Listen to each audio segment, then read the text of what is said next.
The preferred method, if you are also growing kind of a native garden for pollinators, preparing for winter, what you want to do is nothing. You want to kind of leave up all of the dead, retired plants from the season. So many native plants have hollow stems. There's kind of a very little hollow hole in here.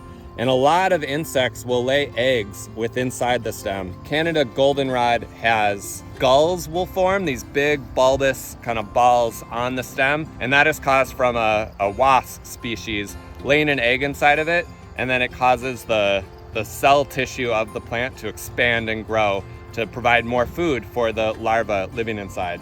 But there are a lot of insects right now that are getting ready to overwinter inside of a lot of the stems of these plants. Also, there might still be seeds. A lot of birds will be relying on these seed heads for food throughout the winter. Then once springtime comes around, ideally what you'll want to do is cut and leave about 12 inches of stubble behind.